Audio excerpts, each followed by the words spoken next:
In this video, we'll be seeing completely about Redis and what is Redis, why do we need Redis, and some basic commands, and also how can we use Redis as a publisher subscriber. Yeah, we can use it as a pub sub, but we'll also see like a basic pub sub model, like how does Redis work with it. Yeah, so let's get started.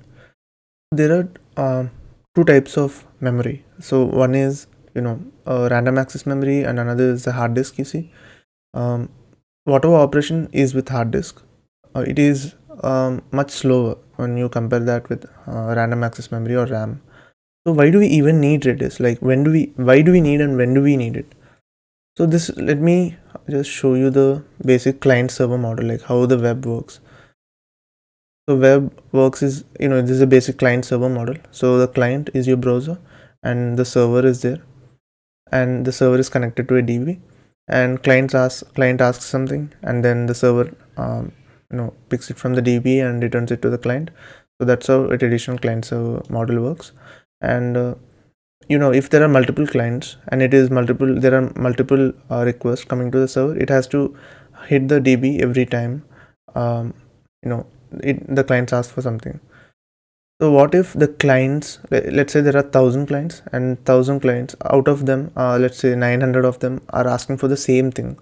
So it doesn't make sense to hit the DB for every duplicate or for every identical request, because they're asking the same thing. You can store it somewhere, wherever it is faster, and you can return it instead of storing it in the DB. Because accessing the DB is much slower, as we were talking about the hard disk. It's much similar to that, because DB is stored in hard disk. For that reason, we can avoid using this in such cases where there are multiple requests coming in, and most of them are of identical data they're asking for. So for that, we can use something called caching. So caching is something we do in order to avoid the database hit. So we won't allow server to talk with DB. Instead, we will allow the server to talk with the cache, whatever it is, Redis in this case. We will put that we'll put the cache in between server and DB. And let me show the diagram. Yeah, something like this. So the server doesn't directly hit the DB. As you can see, it first asks for Redis, like if do you have the data we need. If it is a hit in the sense, if it has the data, then it will return the data to the server, and server will return it to the client.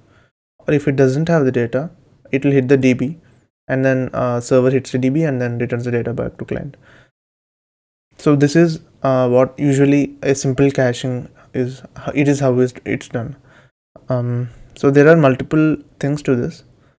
The first one is cache is a very limited memory.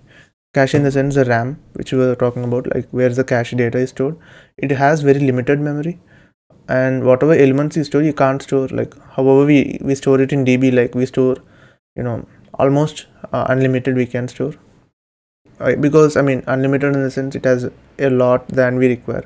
If we need, we can increase, right? So RAM is not like that.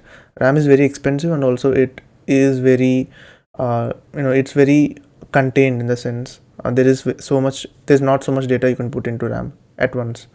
So let's say you can only store 10 rows of data, or 10 let's say KB of data in RAM. So then you have to let's say your cache is full, then what you do is you need to remove something in order to put something in, right? So there are some eviction policies in that case. Eviction policies in the sense the in order to remove in order to remove something from the RAM, you need to know which of the data to remove, because let's say there are 10 rows, which of the rows to remove. So there are like multiple algorithms, like least used, most used, or least frequently used. So there are like multiple eviction policies, we call that. So you can use that in order to remove the data from RAM. So that's a small intro about Redis.